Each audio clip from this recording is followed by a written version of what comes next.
Evidence act के तहत पिछले लेक्चर में प्रिजम्पशन के बारे में आपको बताया जा रहा था, जिसमें कि आपको सामान्य बातें और प्रिजम्पशन या उपधारणा की परिभाषा बताई गई थी।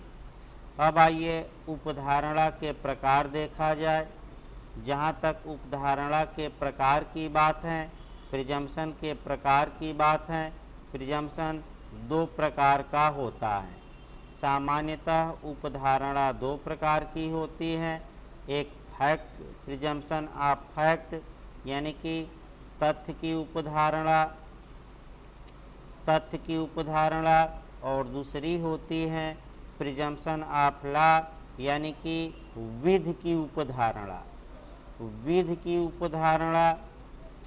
इसमें एक और उपधारणा होती है और भारतीय साक्ष्य अधिनियम में उसका प्रावधान नहीं है, इंग्लैंड में है। लॉ एंड फैक्ट की मिक्स्ड प्रिजम्पशन अर्थात तथ्य तथा विधि की मिश्रित उपधारणा। तथ्य तथा विधि की मिश्रित उपधारणा। तथ्य तथा विधि की मिश्रित उपधारणा भी होती है। अब क्वेश्चन का मॉडल देखिए। उपधारणा होती हैं, ये यूपीजे और बिहार दोनों राज्यों में पूछा गया है। तथ्य की, विधि की, दोनों की, इनमें से कोई नहीं। तो अगर ऐसा क्वेश्चन आए तो दोनों की मारिएगा। फिर आपका क्वेश्चन बना है उपधारणा होती हैं तथ्य की, विधि की, तथ्य तथा विधि की मिश्रित और उपर्युक्त सभी। तो अगर ये तीनों पूछे तो उपर्युक्त सभी मारना है, उपर्युक्त सभी मारेंगे। देखिए मॉडल आपका कहाँ, नया मॉडल एक देखिए। अगर ये क्वेश्चन पूछे कि भारतीय साक्ष्य अधिनियम के तहत कौन सी उपधारणा का प्रावधान नहीं किया गया है, यानी कि नहीं किया गया है। तथ्य की पूछ ले, किया ही गया है। विधि की पूछ ले, किया ही गया है। तथ्य तथा विधि की मिश्रित उपधारणा। तो भारतीय साक्ष्य नियम में तथ्य तथा विधि की मिश्रित उपधारणा का प्रावधान नहीं है। ये अच्छे से तैयार रखिएगा। आइए एक एक प्रिजम्पशन को देखा जाए आपका, यानी कि एक एक प्रिजम्पशन को देखा जाए। पहला हम देखते हैं आपका, कह सकते हैं प्रिजम्पशन ऑफ फैक्ट यानी कि तथ्य की उपधारणा क्या होती है। फिर एक बार बता दिया जाए, ये क्वेश्चन पिछली बार यूपीजे में 20 नंबर का मेंस में पूछा गया था। थोड़ा सतर्क रहना है इस क्वेश्चन से। 20 नंबर का क्वेश्चन आया था। आइए तथ्य की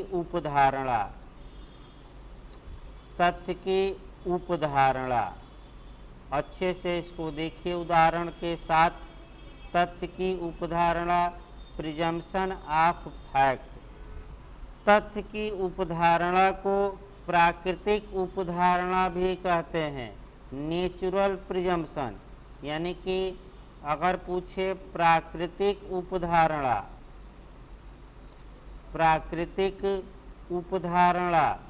यही तथ्य की उपधारणा को कहते हैं स्वाभाविक उपधारणा।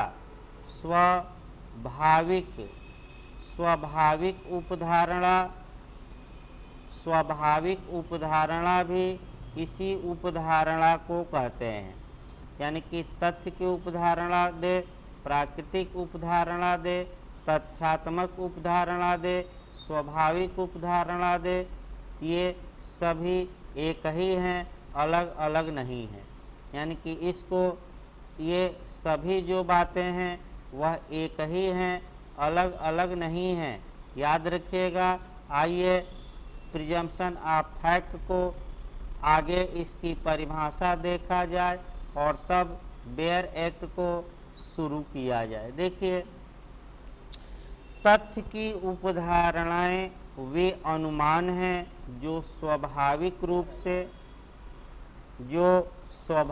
रूप से या तर्क के आधार पर या प्राकृतिक अनुक्रम में या मानव मस्तिष्क की रचना से या मानव कार्यों के स्रोतों से या समाज की प्रथाओं एवं आदतों से विधिक नियमों की सहायता के बिना निकाले जा सकते हैं। ये उपधारण यानी कि जो प्रिजम्पशन ऑफ फैक्ट हैं वह स्वाभाविक रूप से, प्राकृतिक रूप से, मानव की आदतों से या मानव मस्तिष्क की रचना से अनुमान निकाले जाते हैं। उसी को आपका तथ्य की उपधारणा कहा जाता है। तथ्य की उपधारणा भारतीय साक्ष्य अधिनियम की धारा 4 में प्रिज्यूम शब्द में समाहित हैं।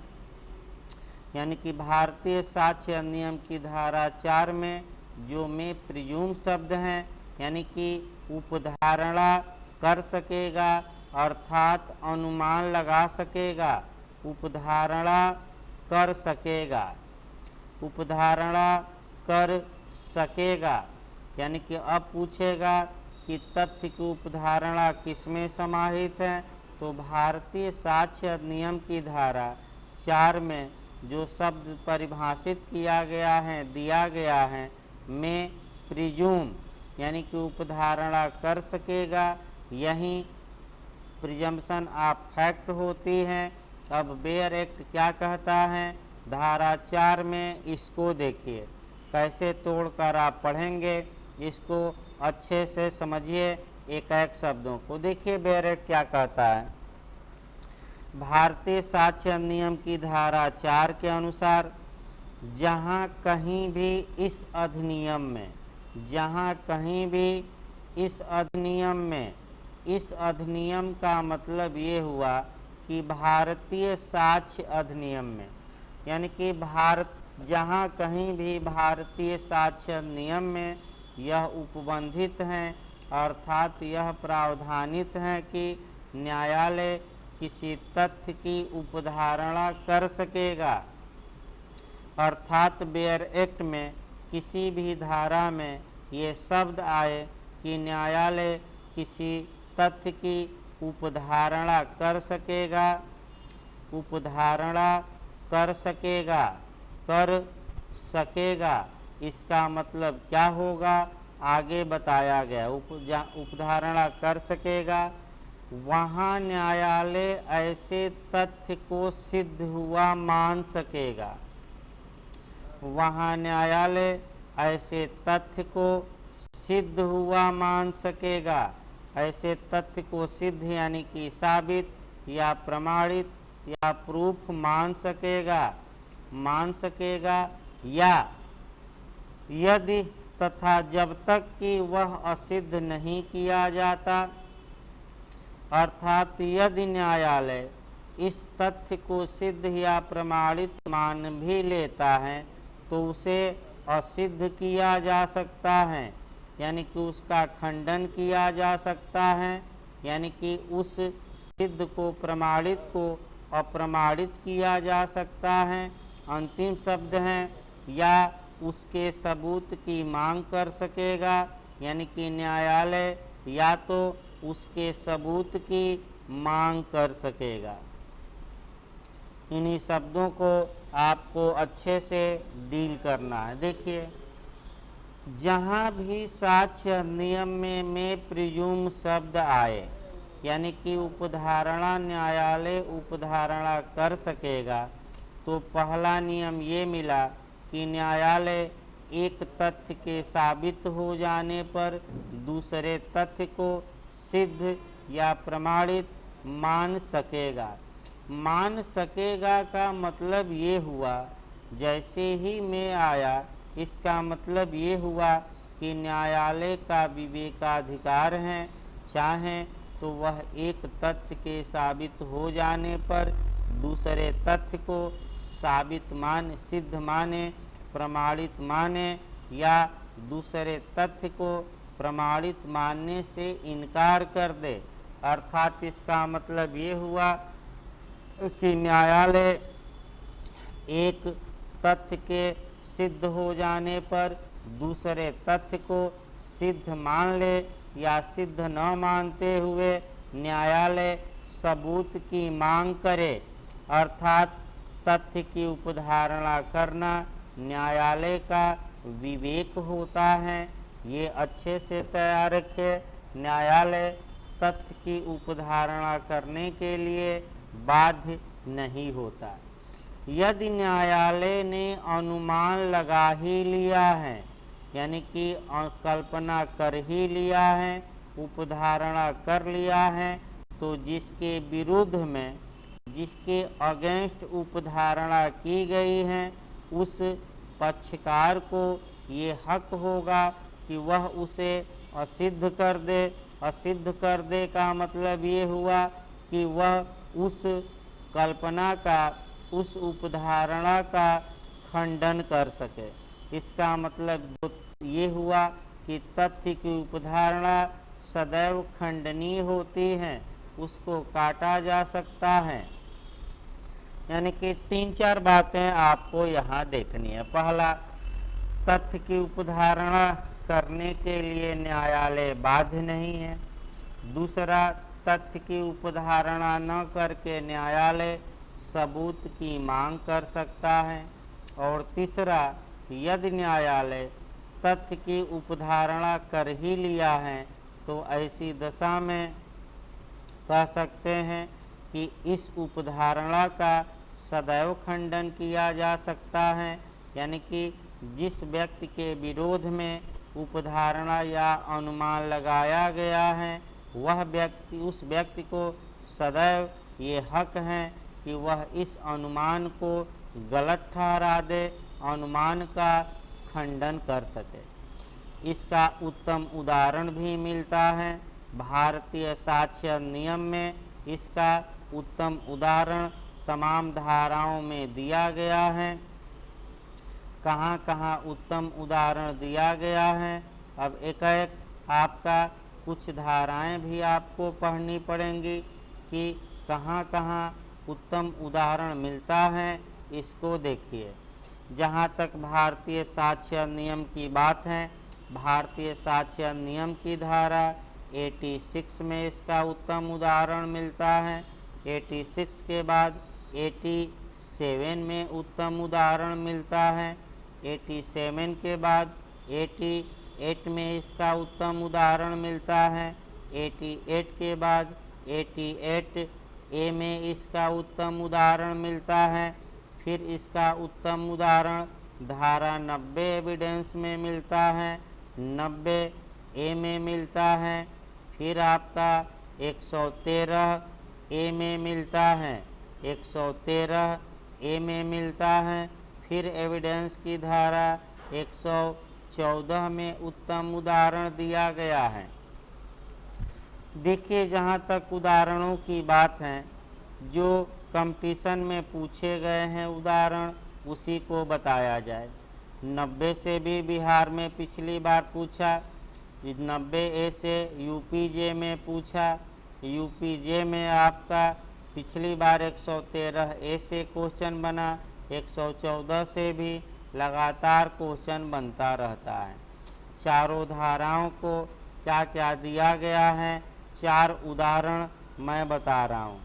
धारा 90 में ये है कि अगर कोई दस्तावेज या डॉक्यूमेंट 30 वर्ष पुराना हो, यह भी पूछा गया था यूपी में।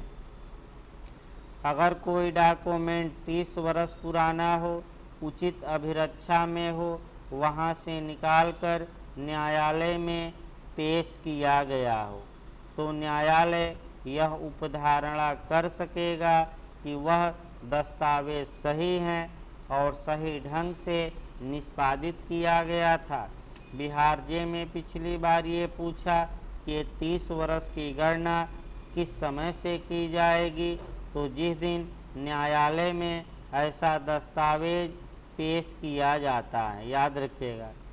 30 पिछली बार बिहार जे में पूछा गया कि 30 वर्ष की गणना किस तारीख से की जाएगी, तो जिस तारीख को ये न्यायालय में पेश किया गया। सेम बात 90A में है, लेकिन 90A में इलेक्ट्रॉनिक अभिलेख के बारे में है। अगर कोई इलेक्ट्रॉनिक अभिलेख हो और 5 वर्ष पुराना हो, उचित अभिरक्षा से निकालकर न्यायालय में पेश किया गया हो, तो न्यायालय यह उपधारणा कर सकेगा कि यह दस्तावेज सही हैं। आइए 113A देखा जाए। अभी यूपीजे में पूछा गया था, अगर कोई विवाहिता स्त्री है और विवाह के 7 वर्षों के अंदर उसने आत्महत्या कर ली है और ये दिखाया जाता है कि आत्महत्या के पहले क्रूएल्टी या उसके साथ क्रूरता बरती गई थी, ऐसी दशा में कह सकते हैं कि न्यायालय यह उपधारणा कर सकेगा। यानी कि 113 कैसी उपधारणा है? 113A में तथ्य की उपधारणा है।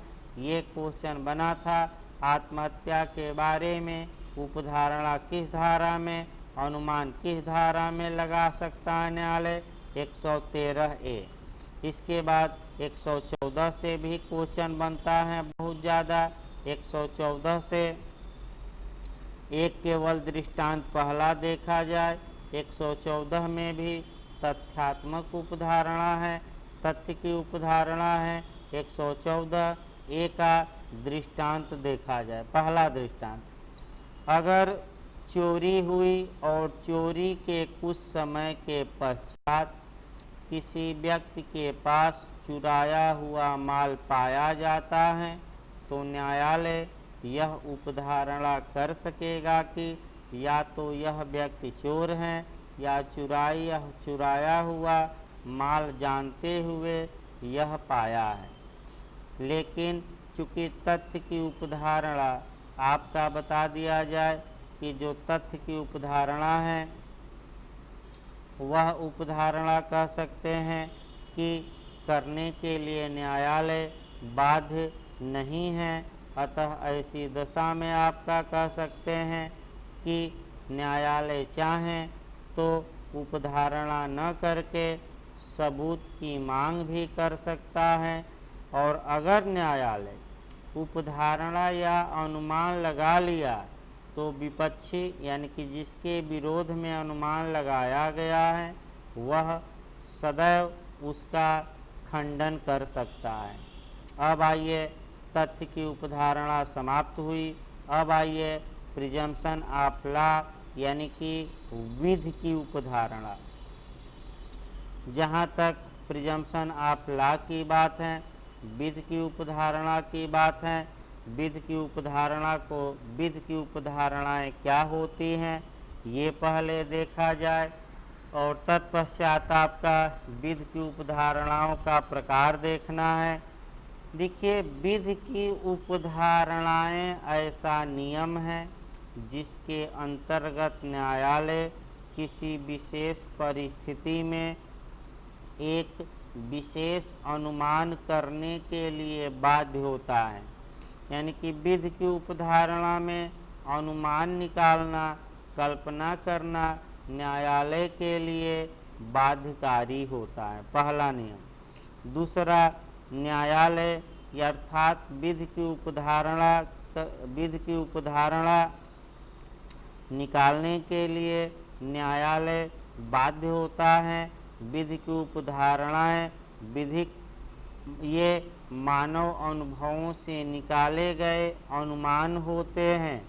अब विधि की उपधारणा कितने प्रकार की होती हैं? विधि की उपधारणा 2 प्रकार की होती हैं, ये अच्छे से याद रखना है।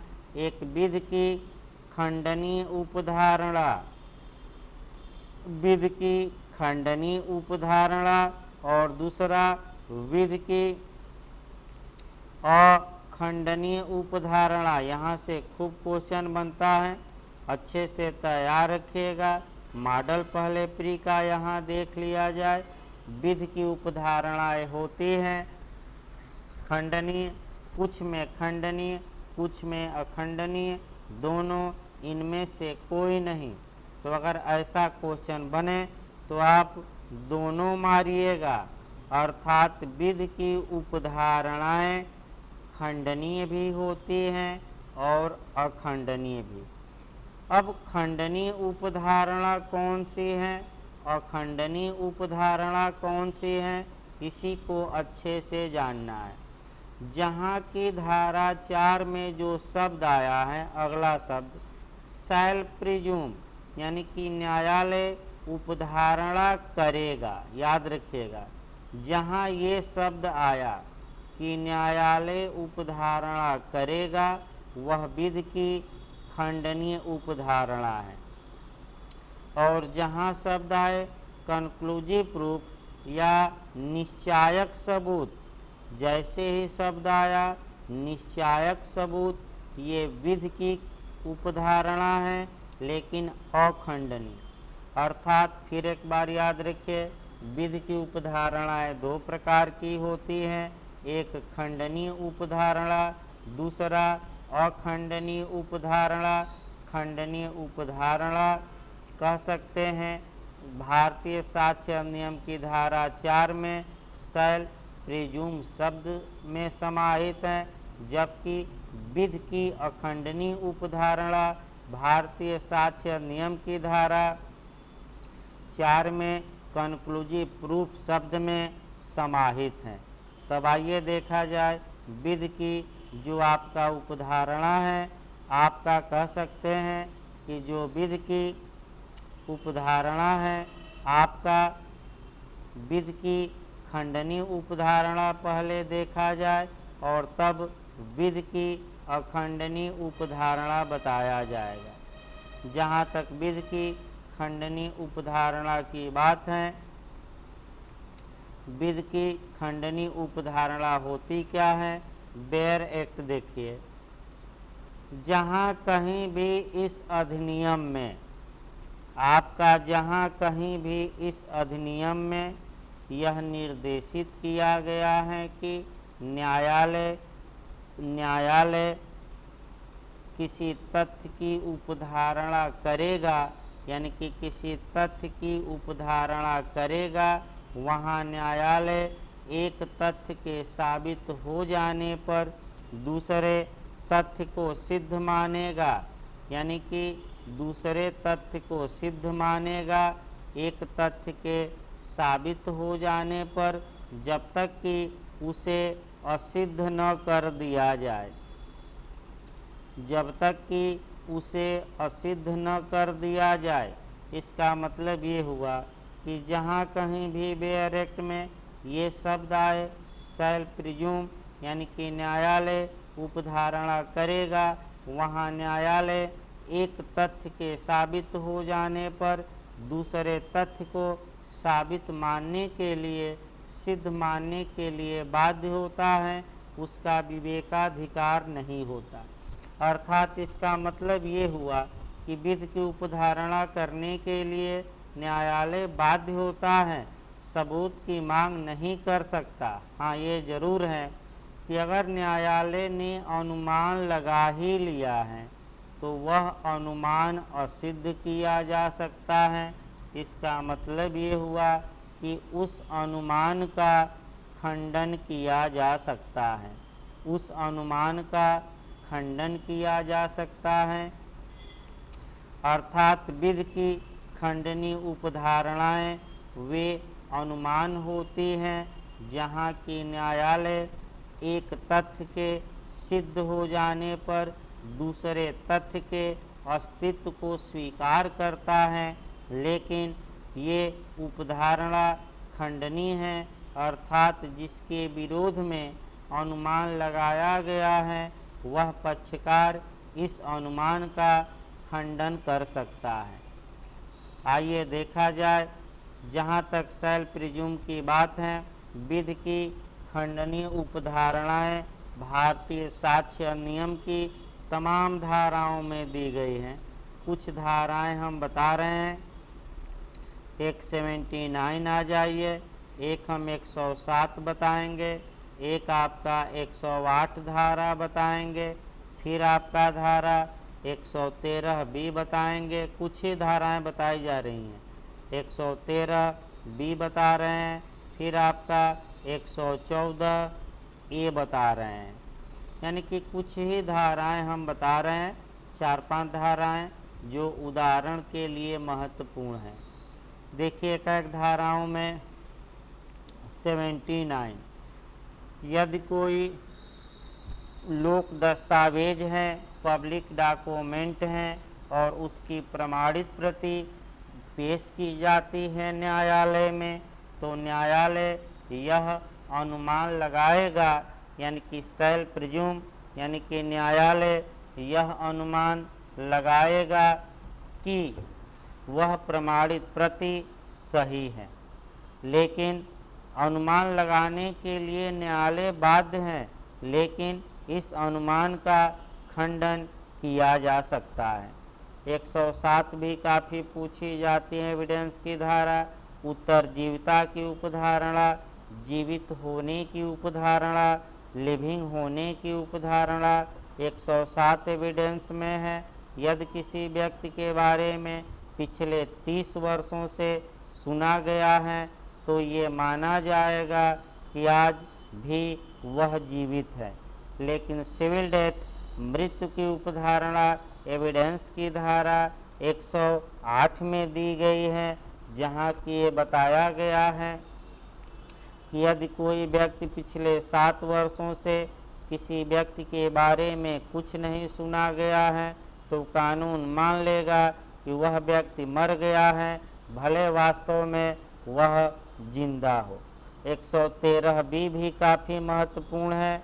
डावरी डेथ के बारे में प्रिजम्पशन, अर्थात दहेज हत्या के बारे में उपधारणा का प्रावधान 113 बी में किया गया है।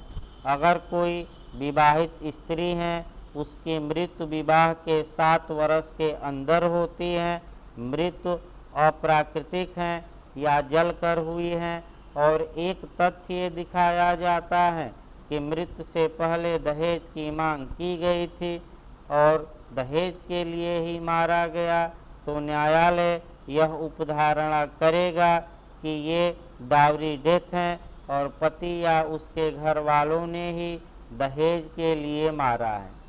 सबसे महत्वपूर्ण धारा 114 ए भी है, जो दुराचार के मामले में, बलात्कार के मामले में, रेप के मामले में प्रिजम्पशन का प्रावधान करती है।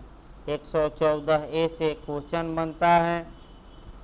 ये धारा 2013 में प्रतिस्थापित की गई है, यानी कि नए सिरे से लिखी गई है। 2013 में, याद रखिएगा, नए सिरे से लिखी गई है। यदि कोई लड़की, मान लीजिए एक लड़की है और न्यायालय में एक तथ्य साबित कर दे कि हजूर मेरे साथ मैथुन हुआ था और मेरी सम्मति उस मैथुन के लिए नहीं थी, तो न्यायालय इस आधार पर एक अनुमान निकालेगा दूसरे तथ्य का कि इसकी सम्मति के बिना, रजामंदी के बिना इसके साथ शारीरिक संपर्क अभियुक्त ने बनाया। यानी कि दुराचार के मामलों में जो प्रिजम्पशन किया जाता है वह 114 ए में है और ये विधि की खंडनीय उपधारणा है, अर्थात आपका शैल प्रिज्यूम शब्द में ये समाहित है। फिर एक बार लास्ट में इसको बता दिया जाए। विधि की खंडनीय उपधारणा जो होती है, इसके बारे में फिर एक बार देखिए। इस उपधारणा को करने के लिए न्यायालय बाध्य होता है, पहला नियम। दूसरा नियम, उपधारणा करने के लिए सबूत की मांग न्यायालय नहीं कर सकता। तीसरा नियम याद रखना है, ये उपधारणा सदैव खंडनीय होती है। अब आइए आपका विधि की अखंडनीय उपधारणा। विधि की अखंडनीय उपधारणा क्या होती है? विधि की अखंडनीय अनुमान क्या होता है। विधि की अखंडनीय अनुमान भारतीय साक्ष्य अधिनियम की धारा 4 में कंक्लूसिव प्रूफ शब्द में समाहित है, अर्थात निश्चायक सबूत। निश्चायक सबूत शब्द में आपका विधि की अखंडनीय उपधारणा समाहित है। निश्चायक सबूत को अकाट्य तर्क कहते हैं, निर्विवाद प्रमाण भी कहा जाता है। अकाट्य तर्क, निर्विवाद प्रमाण यानी कि ऐसा प्रमाण जिस पर कोई विवाद न हो। आइए देखा जाए इसमें होता क्या है। निश्चायक सबूत या विधि की अखंडनीय उपधारणा, जहाँ कहीं भी साक्ष्य अधिनियम धारा 4 में निश्चायक सबूत को परिभाषित किया गया है। देखिए क्या कहा गया है। जहाँ कहीं भी इस अधिनियम में किसी एक तथ्य को दूसरे तथ्य का निश्चायक सबूत घोषित किया गया है, वहाँ न्यायालय एक तथ्य के साबित हो जाने पर दूसरे तथ्य को सिद्ध मानेगा, साबित मानेगा और ना साबित करने नहीं देगा, यानी कि असिद्ध करने नहीं देगा। इसका मतलब ये हुआ कि जब न्यायालय एक बार अनुमान लगा लिया तो इसका खंडन नहीं करने देगा। सबसे मजबूत उपधारणा ये होती है जिसका खंडन नहीं किया जा सकता। अर्थात निश्चायक सबूत में न्यायालय अनुमान निकालने के लिए बाध्य होता है, उसका विवेकाधिकार नहीं होता। अनुमान निकालने के लिए सबूत की मांग नहीं कर सकता, और यदि न्यायालय अनुमान निकाल ही लिया है तो उसका खंडन करने का मौका न्यायालय नहीं देगा। अब इसमें आपको जो देखना है, उदाहरण देखना है। पिछली बार यूपी सिविल जज की परीक्षा में ये क्वेश्चन आया था। क्वेश्चन ये बना था कि भारतीय साक्ष्य अधिनियम की किन धाराओं में कंक्लूसिव प्रूफ का प्रावधान है, अर्थात निश्चायक सबूत का प्रावधान है। तो भारतीय साक्ष्य अधिनियम की धाराएं 41, 112 और 113 तीन धाराओं में कंक्लूसिव प्रूफ या निश्चायक सबूत का प्रावधान किया गया है। एक अलग से हम उदाहरण बताएंगे और वह अलग जाकर आईपीसी की धारा 82 बताएंगे। ये भी यूपीएपीओ में इस बार क्वेश्चन पूछा गया था। डोली इनकैपेक्स या अक्षम गुड़िया का सिद्धांत किस धारा में है। फिर एक बार याद रखिएगा, 41, 112, 113 में कंक्लूसिव प्रूफ या अकाट्य तर्क या निर्विवाद प्रमाण या निश्चायक सबूत के बारे में प्रावधान किया गया है। 41 पहले देखिए। यदि 4 विषयों पर यानी कि प्रोवेट, दिवाला, नवाधिकरण और विवाह, प्रोवेट, दिवाला, नवाधिकरण, विवाह, इन 4 विषयों पर कॉम्पिटेंट कोर्ट ने सक्षम न्यायालय ने फाइनल यानी कि अंतिम डिक्री, आदेश या निर्णय दिया है, तो वह कुछ मामलों में आपका कंक्लूसिव प्रूफ होगा, निश्चायक सबूत माना जाएगा, अकाट्य तर्क माना जाएगा। धारा 41 से अलग से क्वेश्चन बनता है। जजमेंट इन रेम या सर्वबंधी निर्णय, लोकलक्षी निर्णय, विश्वव्यापी निर्णय की एविडेंस की किस धारा में है। तो जो धारा 41 में निर्णय दिया जाता है वह निर्णय जजमेंट इन रेम होता है, अर्थात सर्वबंधी लोकलक्षी निर्णय होता है। धारा 112 भी इसका उत्तम उदाहरण प्रस्तुत करती है, जहाँ की खूब क्वेश्चन बनता है। पिछली बार यूपीएपीओ में भी क्वेश्चन बना था। धर्मजता के बारे में अनुमान किस धारा में, तो धर्मजता के बारे में अनुमान 112 में किया जाता है। दूसरा क्वेश्चन पितृत्व के बारे में उपधारणा कि मातृत्व के, तो पितृत्व के बारे में उपधारणा तो 112 क्या कहती है, अगर किसी पुरुष और स्त्री के बीच वैलिड मैरिज अर्थात वैध विवाह के कायम रहते हुए उस स्त्री को कोई शिशु पैदा होता है, ऐसी दशा में ये निश्चायक सबूत होगा कि उस शिशु का पिता वह पुरुष है जिससे वह स्त्री विवाहित है। अगर विवाह टूट गया, स्त्री ने पुनर्विवाह न किया हो और विवाह के विघटन के 280 दिन के अंदर अगर उस स्त्री को शिशु पैदा होता है, तब भी उसका पिता वह पुरुष माना जाएगा जिससे स्त्री का विवाह हुआ था, क्योंकि अब विघटित हो गया है। यह धारा एक एक्सेप्शन स्वीकार करती है और वह है पहुँच का न होना। पक्षकार पहुँच का न हो, यानी कि जिस समय संसर्ग हुआ होगा उस समय पक्षकारों की पहुँच एक दूसरे के पास नहीं थी, ये दिखाकर इस अनुमान का खंडन किया जा सकता है। लेकिन पहले पहुँच का न होना दिखाइए, तब डीएनए टेस्ट का आदेश न्यायालय दे सकता है। डीएनए टेस्ट कराने के लिए किसी को बाध्य नहीं किया जा सकता। इसका मतलब ये हुआ जो यूपीएपीओ 2015 में पूछा गया था कि 112 का जो उपधारणा है वह डीएनए टेस्ट के अधीन रहते हुए कन्क्लूसिव है, निश्चायक है।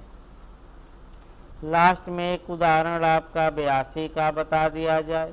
यदि कोई बच्चा 7 वर्ष से कम है और अपराध कोई किया है और एक तथ्य साबित हो जाता है, पहली बात साबित कर दी जाती है कि जिस तारीख को बच्चा अपराध किया था वह 7 वर्ष से कम का था, तो न्यायालय दूसरे तथ्य को साबित मानेगा, निश्चायक सबूत मानेगा कि बच्चा अपराध करने में अक्षम है। अब लोग ये कहें कि बच्चा 6 वर्ष का था, बहुत बड़े बड़े कारनामा कर दिया, तो ये जो अनुमान होते हैं, ये जो निश्चायक सबूत होते हैं, ये अकाट्य तर्क हैं, विधि की अखंडनीय उपधारणा है। कोई आपका विपरीत तर्क काम नहीं करेगा, यानी कि इस अनुमान का खंडन नहीं किया जा सकता है। जैसे कि एक कौटिल्य नाम का लड़का था और 6 वर्ष में ही कई लाख रुपया जीत लिया, बहुत तेज तर्रार था। अगर वह कोई अपराध कर ही देता तो उसे कानूनन कोई सजा